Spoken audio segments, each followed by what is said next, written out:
que retorno a nuestros asientos. Y bueno, si bien es cierto que, como os decíamos, teníamos el Tour de Francia, tampoco nos vamos a quejar. La última vez que tuvimos el Tour de Francia aquí creo que fue en 2009, o sea que... Pero a todos los que no habéis podido venir por las dificultades de coche, demás y tal, nada, como siempre, un abrazo y nada, todo el cariño. Y a todos los que estáis, pues por supuesto, muy bienvenidos, es siempre una alegría vernos. Y también si es la primera vez que estás, aunque ya lo han dicho antes, ¿no? Pero siempre me gusta empezar diciendo lo mismo, ¿no? Bienvenido tal como eres, tanto si eres seguidor de Jesús como si no lo eres, si es la primera vez que vas a una iglesia, si te marchaste, volviste, sea lo que haya en tu vida, bienvenido. Me gustaría que te sintieras como en casa, cómodo, sin ninguna presión, ¿vale? Y hoy vamos a empezar una serie justo antes de irnos de vacaciones, en estos 4 domingos que nos quedan antes de irnos de vacaciones. Es un libro que es el libro de Ruth. No sé si lo habéis leído, pero si no lo habéis leído os invito a leerlo. Es un libro, la verdad, muy interesante. Y hoy le titulé El Dios escondido. Y luego veremos por qué. Pero antes me gustaría empezar preguntándoos algo que a mucha gente parece ser que le gusta en este mundo. Es, ¿por qué nos gustan los superhéroes? ¿A ti te gustan los superhéroes? ¿Hay alguien que le guste los superhéroes? No mintáis. Sí, muy bien, sí. Y es cierto, ¿eh? Yo en mi casa, hacen un no sé qué, ni me acuerdo de las películas, ¿sabes? Sí, soy de los raros que no me gustan porque, yo qué sé, porque no me gustan, ya está. Cada uno tiene sus manías y sus rollos y no me gustan demasiado, pero claro, cuando vamos a verla y me duermo, pues se mosquean todos, no sé por qué. Pero, cada uno tiene, oye, sus debilidades, no es lo mío. Pero sí que es verdad que normalmente cuando vemos un superhéroe es alguien que, ¿qué hace?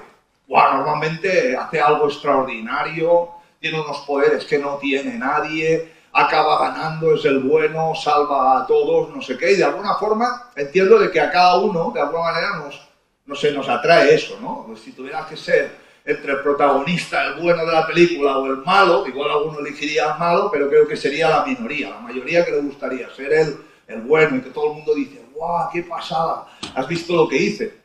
Seguramente muchas veces hay héroes anónimos que no vemos, como hemos visto también estos días en Venezuela.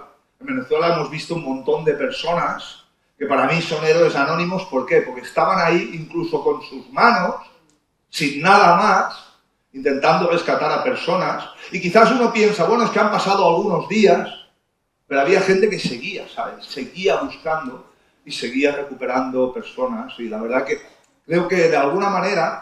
Muchas veces siempre damos el valor al héroe, a aquel que de alguna manera fluye y todo el mundo lo admira y se hace público y tal, ¿no? Bien, si te dijera, y hoy vamos a entrar ahí un poco en el libro de Ruth, y si te dijera que la historia más revolucionaria, por decirlo de alguna manera, de toda la Biblia, no tiene ni ejércitos, ni fuego del cielo, ni profetas gritando en el desierto... ¿Por qué? Porque normalmente todo lo que es mega espectacular nos gusta, ¿no? Pero ¿y si habláramos de la historia de 2 mujeres que no tienen dinero? Una de ellas ha perdido a sus hijos y van caminando por un camino polvoriento de regreso al lugar donde una de ellas había salido.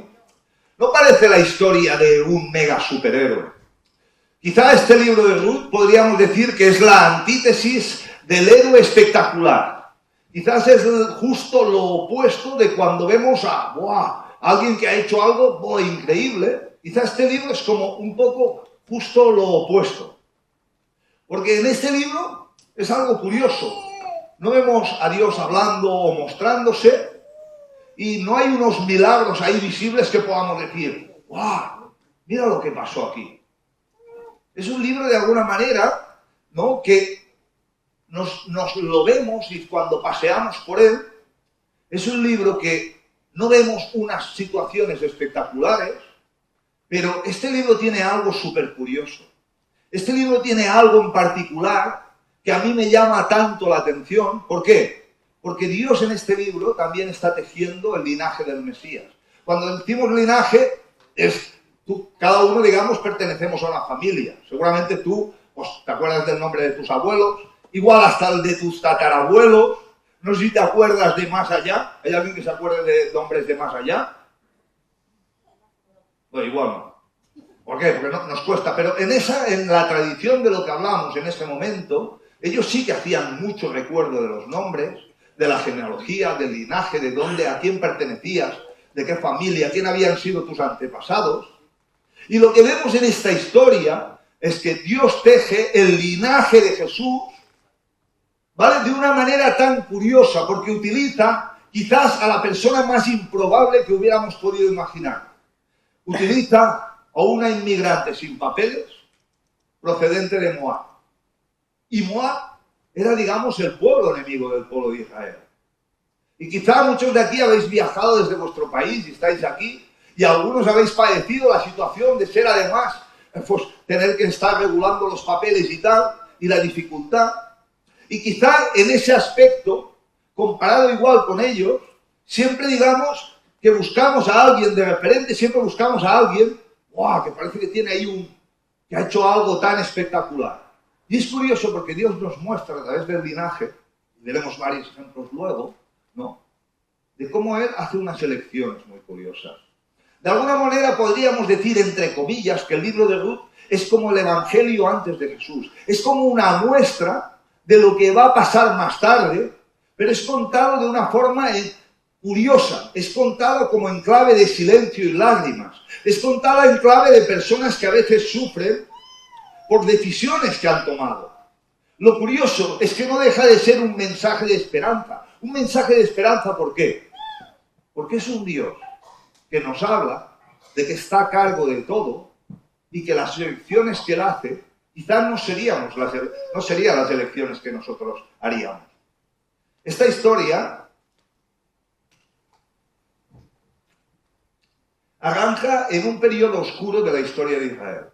El pueblo de Israel había vivido muchas etapas en que le había ido muy bien, etapas en que le había ido no tan bien, y arranca en un tiempo en que se llamamos el tiempo de los jueces, donde seguramente si lo valoráramos en ese conjunto era un poco que cada uno hacía lo que le parecía. Quizás hoy podríamos decir un poco lo mismo. Era el caos moral absoluto. La sociedad vivía, digamos, de a su manera, sin tener en cuenta a Dios. No sé si eso de alguna manera también nos hace pensar en lo que vivimos hoy, ¿no? Y dentro de este pueblo de Israel, esta historia empezaría con un hombre que se llama Elimelech, que significa mi Dios es rey. Y vive en Belén. En Belén, una ciudad para nosotros conocida, ¿no?, y que se llama, Belén, el significado de Belén es casa del pan. Y este señor toma una decisión fatal en su vida. Una decisión fatal, ¿por qué? Porque es curioso, porque en Belén, que es llamada casa del pan, lo que ocurre ahí es que están padeciendo hambre. Están padeciendo hambre, no hay recursos y tal. Y Elimelech, en vez de pensar, yo qué sé, voy a confiar en la provisión de Dios, o voy a mirar, lo que decide es tomar una decisión que decide emigrar a Moab. Moab es el territorio enemigo. ¿Por qué? Porque él sabe que allí hay más comida, quizá hay más facilidad, y piensa, mira, pues voy a ir allí. Pero también sabe, a diferencia de en su país, de en su lugar, de en su tierra, de su gente, es que es un lugar que es famoso por la idolatría, por adorar a otros dioses. Pero él cambia el destino. Dice, pues me muevo de aquí a allí. ¿Por qué? Porque allí hay más recursos. Teológicamente, incluso podríamos decir que esto es como un éxodo al revés. ¿Por qué? Porque normalmente la gente, digamos, iba hacia la tierra prometida y él hace el camino a la inversa. Está en la tierra prometida y va buscando su seguridad lejos, digamos, de esa tierra prometida, ¿no? Y allí en Moab, la historia de este hombre, igual que la historia de muchas personas a lo largo de la vida, pues no nos es fácil, a veces las cosas cambian, a veces tomamos decisiones, y lo que viene luego a veces nos repercute de una manera brutal, ¿no? La historia de este hombre y de su mujer, pues de alguna manera se desmorona. Su mujer se llama Noemí, y lo que le pasa es esta familia están allí, y el hombre muere.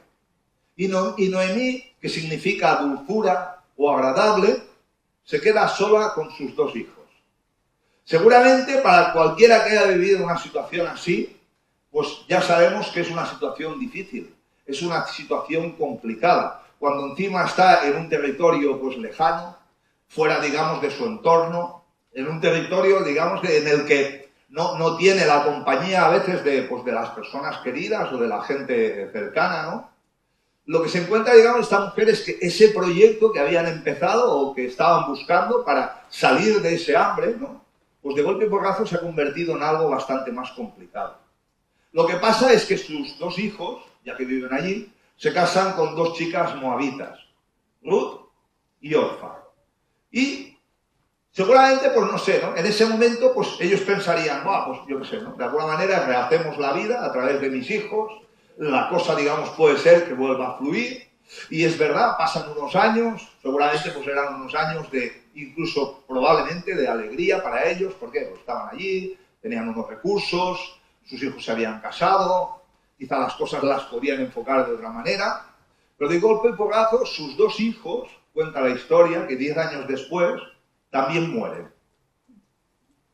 Yo no sé si tú has perdido algún familiar, pero imagínate para esta mujer que pierde a su marido, a sus dos hijos, se queda allí con las dos nueras, ¿no? Y de alguna manera en la cultura hebrea, en ese momento, eso era como casi la máxima humillación.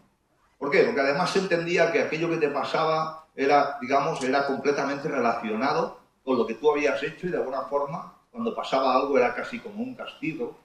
De alguna manera esa mujer que había emprendido ese camino con su marido, pensando en que tendrían un futuro, se encuentra ante un panorama totalmente desolador. Ha perdido al marido, ha perdido los dos hijos, tiene las dos nueras, y quizá podríamos pensar que su vida en ese momento pierde el sentido, ¿verdad? Porque quizá cuando pierdes todo aquello que forma parte de tu mundo, de tus ilusiones, de lo que tú, más quieres, pues la vida a veces cuesta de verdad. Dice que de repente, en la historia nos cuenta, de repente llega un rumor de Moab, que dice que Dios ha visitado a su pueblo, ha visitado de nuevo a su pueblo y les ha dado pan. Con lo cual, en Belén ya vuelve a haber comida, en Belén ya vuelve a haber recursos. Pero no sé tú si alguna vez te pasó esto, pero cuando a veces te marchas de un sitio y a veces las cosas no han ido bien, a veces es difícil volver. No sé si a ti eso te pasó, pero a mí sí que me pasó en la vida. Te marchas de un lugar, piensas que te irá genial, no te va bien, y volver hacia atrás a veces es como, has fracasado, ¿verdad? Es como, ¡guau! Pero en ocasiones es necesario tomar decisiones que vuelvan a cambiarlo todo. ¿Por qué? Porque el arrepentimiento no solo a veces es decir, ¡buah! Siento que lo he hecho mal, siento que no me ha ido bien. Casi siempre todas las cosas necesitan un paso. Y esta mujer decidió dar un paso significativo en su vida.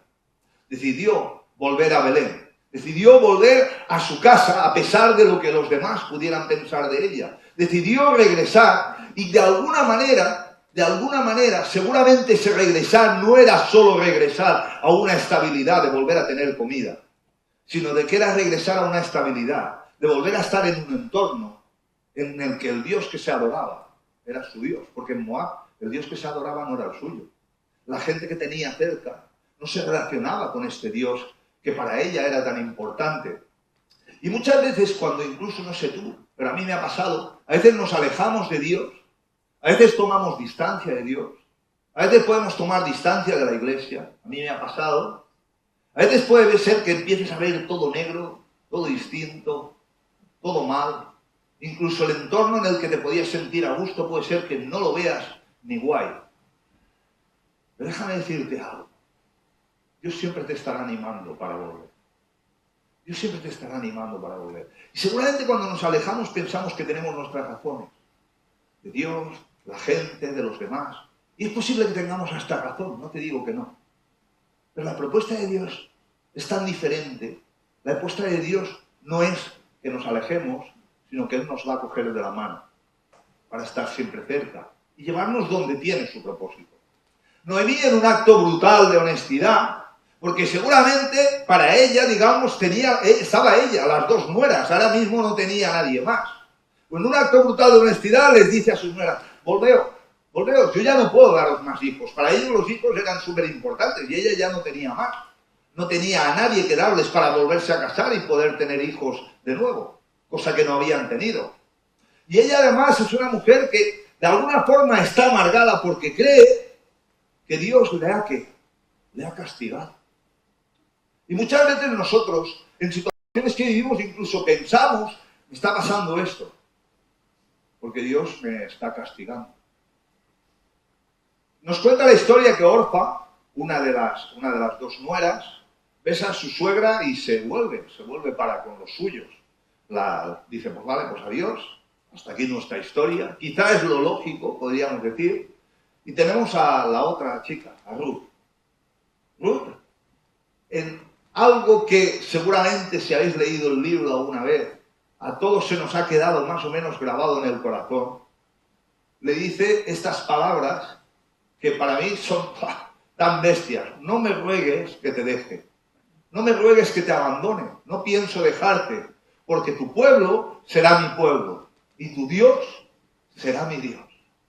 Esto estamos hablando de una mujer extranjera. Una mujer que había pasado a ser parte de esa familia porque se había casado con uno de los hijos. Y de alguna forma ella, cuando le transmite esto, es algo curioso, porque le transmite también, de esa manera tan brutal, un amor por Noemí, pero también una aceptación de ese Dios de Noemí. Una aceptación de un Dios que ella de alguna manera nunca ha visto. ¿Un Dios qué? Un Dios escondido. Un Dios que no ha visto ella hacer ningún milagro, no ha visto nada poderoso que ese Dios pudiera decir, ¡guau, mira lo que ha pasado aquí! Ella está en su tierra. Y de alguna manera pienso que el abrazo que Ruth que Ruth le da a Noemí, de alguna manera, pienso que este Dios invisible muchas veces actúa así. Ese abrazo que Ruth le da a Noemí, creo que de alguna forma también es la muestra de un Dios invisible. Está cerca de aquellos que le aman y siempre pone personas para estar cerca de aquellos que necesitan. Nos cuenta la historia que llegan al pueblo de Belén en el inicio de la cosecha de la cebada. Y eso significaba un tiempo de esperanza, porque tú imagínate que vamos al súper y abres, ahí mira está y hay cero. No sé, alguna vez, alguno cuando ha pasado lo del apagón, habéis ido corriendo al súper a comprar algo. No le voy a tirar la mano, yo sí. Yo soy de los que va corriendo y digo, como estemos 4 días sin luz, aquí no comemos nada, ¿sabes lo que te digo? Entonces voy corriendo ahí, cojo pan, lo que sea, tal, lo básico y tal, ¿no? Pero imagínate que fueras corriendo al súper y hubieran ido un montón antes y dijeras, no hay nada. Quizás alguno habéis vivido la situación de que no haya nada para comer. Muchos seguramente hemos vivido el miedo de no haya, bueno, hemos tenido que comer esto, que a lo mejor no era lo que más nos gustaba, pero están en la situación de que no hay nada para comer, tiene que ser difícil. Cuando Noemí vuelve, en ese momento en que los campos empiezan a estar llenos, es un momento en que los que están allí se sienten, ¡guau, qué guay! Mira, vuelve a haber comida, estamos bien y tal. Noemí, que su nombre era Dulce, cuando se presenta a los demás, les dice, llamarme amarga. Amarga. Y, no sé, cuando vemos situaciones de vidas de personas, porque la Biblia es curiosísima, porque en vez de contarnos lo triste de las historias, o lo malo de las historias, o las malas decisiones, o las malas cosas, casi siempre nos muestra bastante la realidad. Y ella lo transmite así porque ella dice, porque el Todopoderoso me ha llenado de amargura, me ha quitado de alguna manera a mi familia. Ella tiene ese sentir, tiene un sentir de, ¡buah, estoy derrotada! Estoy como perdida, no tengo nada y vuelvo aquí de alguna manera, ¿cómo? Mostrándome cómo. Como la persona que todos pueden ver, alguien triste, alguien amargado, alguien que se siente castigado.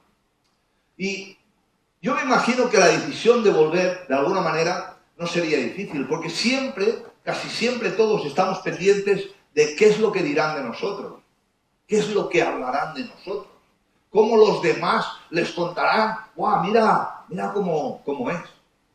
Pero mira, la historia sigue, y la historia, digamos, arranca de una manera muy curiosa. El libro arranca con un ataúd, de alguna forma. Su marido muere, sus hijos mueren, y termina con una promesa en el campo. Noemí probablemente piensa que su historia ha terminado en una tragedia. Noemí nos la encontramos que ha regresado a casa como una persona triste, amargada, derrotada, castigada. Lo que ella no ve es lo que seguramente todos los que leemos el libro desde la distancia sí que podemos ver. Y es que una viuda extranjera, una mujer pobre, una mujer vulnerable, una mujer, digamos, derrotada, se convierte en parte del instrumento de Dios de la redención. ¿Y por qué digo esto? Porque lo curioso de todo esto es que la Biblia, de alguna forma, cuando la vamos siguiendo, es un libro que va completamente enlazado. Es un libro en el que Dios nos va mostrando su propósito. Es un libro en el que Dios va encadenando cosas que a veces nosotros, si las cogiéramos solamente como una historia particular, no le veríamos el qué. Pero Dios sí que une todos los puntos para llevarnos a un punto donde Él nos quiere transmitir cosas tremendamente importantes para todos. Quizá tú y yo en más de un momento podemos haber pensado que nuestra historia ha terminado en Mara, que aquello que vivimos nos está pasando por encima. Quizá podemos pensar, mira, ¿sabes qué? Me siento hoy perdido a veces, o derrotado, o sufriendo. O quizá incluso puedes pensar que Dios te está castigando de alguna manera, o que las cosas, yo que sé, que las decisiones que tomaste, puede ser que estés en otro momento, puede ser que estés en un momento que la vida, pues como en Belén, parece que vuelve a haber pan, que la cosa va bien, que la cosecha está llena. Pero déjame decirte algo. Seguramente si nosotros viéramos nuestra historia siempre, solo desde nuestro punto de vista, cuando estamos en Mara, en amargura, en derrota, en rechazo, en desprecio, seguramente podríamos decir que el final no pinta bien. Lo curioso de la historia de Dios es que muchas veces cuando nosotros estamos en Mara, en amargo, en derrota y tal, es cuando Dios está a punto de escribir el mejor capítulo de tu vida.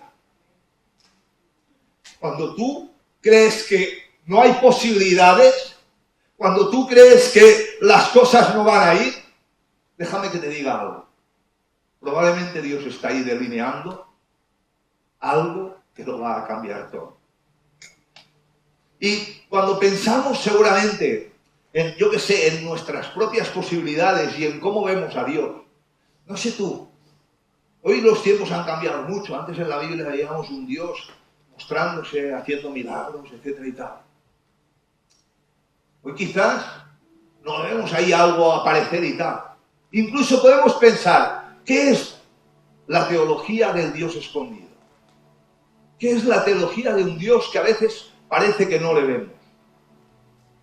Y en esencia, la teología del Dios escondido es la certeza de que Dios muchas veces actúa cuando menos se le ve. Cuando menos lo esperas. Y no es como un mago que aparece ahí o se abre el cielo y parece un milagro o pasa no sé qué.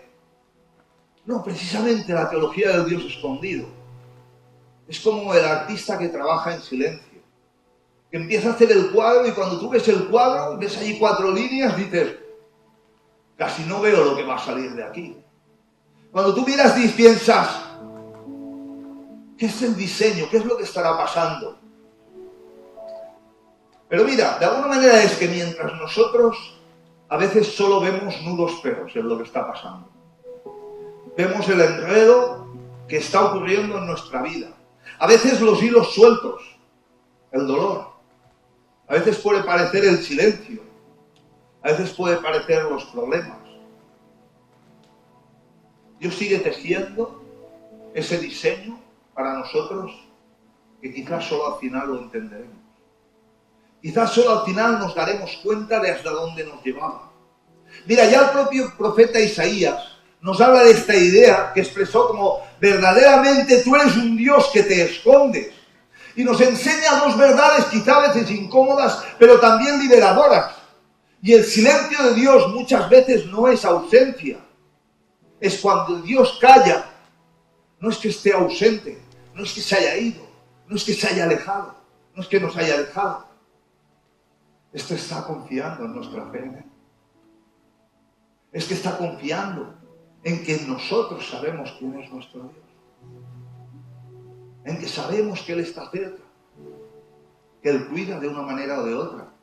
Que no necesita hacer un milagro extraordinario para que sepamos que está ahí. Y también que lo pequeño es el vehículo de lo grande. Fíjate en la Biblia que si Dios, nunca casi Dios escoge a, este es el crack, el número uno, ¿sabes? ¿Quién podría llevar el mensaje en este momento, en este mes, el Evangelio de Dios? Pues Messi. Messi está triunfando en el Mundial. Tío, pues ¿quién no escucharía a Messi? Y es cierto que vimos, no se lo habéis visto, hay futbolistas que salen manifestando que ellos creen en Dios. ¿Cierto? Probablemente pensaríamos, ¡wow! La persona más famosa es la que podría llevar el mensaje, es la que podría. Pero Dios nos sigue enseñando en la Biblia que Él normalmente casi nunca elige palacios, ni ejércitos. Muchas veces elige viudas, elige extranjeros, elige niñas, niños, elige semillas. Porque en Ruth no vamos a ver ni ángeles, ni voces, ni el cielo abriéndose, ni nada tremendamente espectacular. Pero sí que vamos a ver algo que en la historia de Dios tiene mucha importancia. Y es que una inmigrante moabita se convierte en la bisabuela del rey David. Y esto para la historia que Dios está tejiendo es algo tremendamente importante. Una mujer moabita del enemigo, una mujer extranjera, una mujer que no forma parte del pueblo, pasa a ser alguien importantísimo en el linaje que Dios diseña para traer a su hijo. Y quizás en ese momento podemos pensar que lo ordinario, aquello que nadie miraría, se convierte en lo extraordinario. Y si tu vida y mi vida hoy puede ser un Belén con hambre, puede ser un momento de dificultad, si puede ser un momento de que las cosas no han ido bien, o un Moab donde parece que todo ha muerto, donde parece que no hay un propósito, donde a veces parece que ¿dónde vamos a arrancar? Esta teología del Dios oculto te dice y me dice que no estás fuera del radar divino, que Dios sigue pensando en ti, que tiene proyecto en ti, que lo que está pasando es por un motivo, porque lo que Dios tiene, al contrario de lo que muchas veces pensamos, es cuando no veo un resultado, cuando no estoy triunfando, parece que Dios se ha alejado de mí. Pero quizás Dios ya está trabajando con el abrazo de alguien que tienes cerca, con alguien que te va a hacer compañía, con alguien que va a cuidar, con alguien que se va a acercar a ti, con alguien que te va a ayudar a tomar decisiones.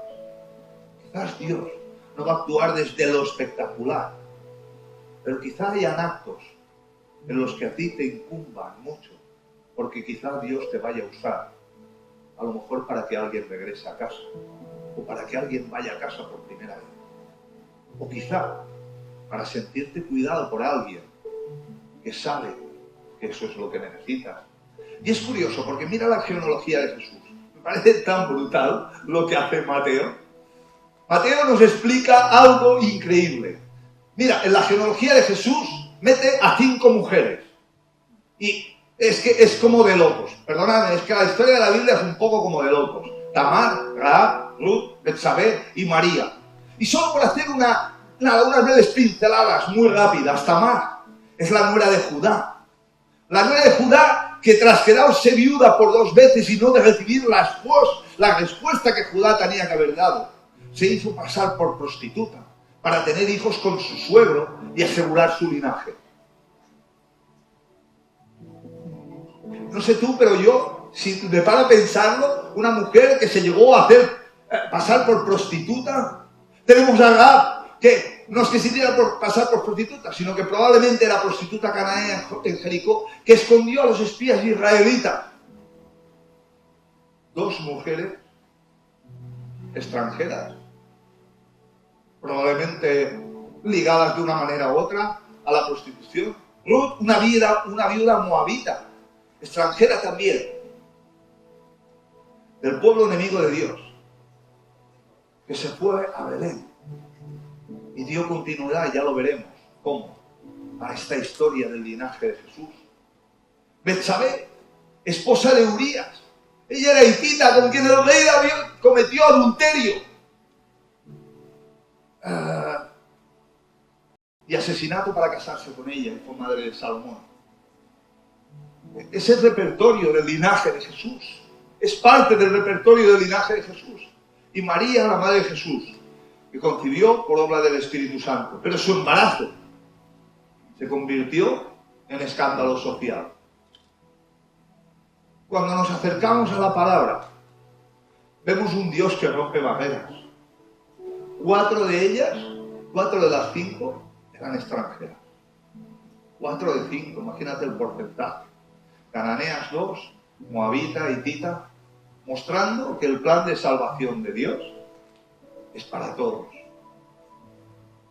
Me parece brutal que ya desde la antigüedad, cuando siempre se hacía una separación tan bestia con lo que no era de Israel, Dios ya tuviera un plan de incluir a personas que quizás nunca nadie jamás hubiera elegido. Y quizás podríamos decir que esto es la gracia en medio del desorden. Porque si pensáramos en un plan guay, hubiéramos elegido a los mejores para el plan. Eran mujeres vulnerables o con historias un poco escandalosas. Pero Dios las usó ¿para qué? Para cumplir su promesa. Tremendo, ¿verdad? Esto demuestra que la gracia de Dios puede escribir recto en las líneas torcidas de nuestras historias. Lo curioso de todas ellas, y quizá lo curioso para ti y para mí, es que es una fe que también tiene acción. Todas ellas tomaron iniciativas valientes para asegurar su futuro y el de su pueblo. Y todos podemos tomar siempre decisiones valientes que nos ligan a Dios. No hace falta tomar todas las decisiones. Ya miro por mi cuenta y me largo. Ya miro por mi cuenta y hago. Porque Dios siempre está buscando pescarnos. Y la genealogía de Jesús no es solo una lista de nombres.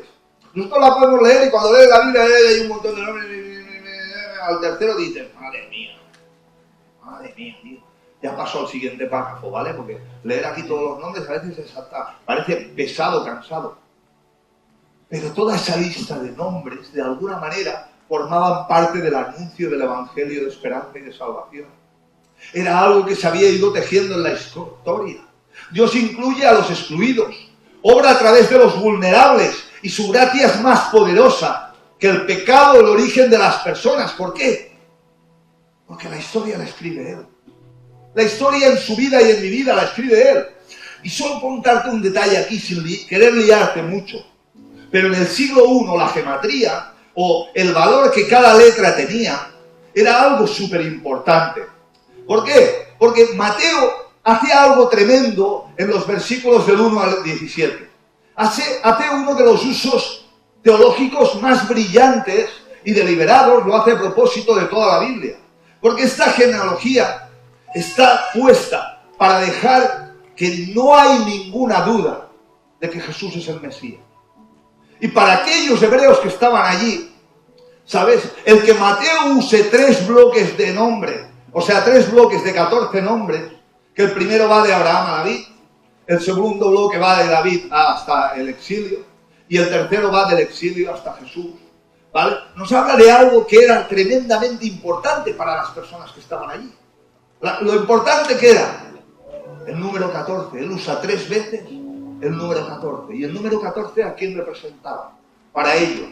Si tú le dices 14, ¿a qué te suena? Con mucho si hay algún jugador de fútbol que te mola, un deportista, alguien que ha conseguido no sé qué, 14 algo, no sé, no sé. Para mí 14, o te enamoraste 14, te casaste 14, tuviste hijo 14, algo que te vaya con el 14. Pero será algo particular tuyo, pero para ellos el 14 era la persona de David, contando numéricamente la persona de David.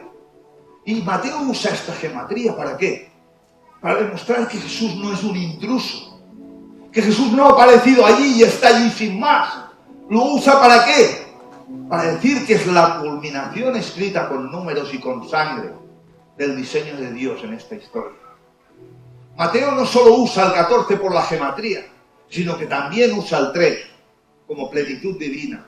Y para nosotros esto que a lo mejor nos suena, pues tampoco para mí no es demasiado importante.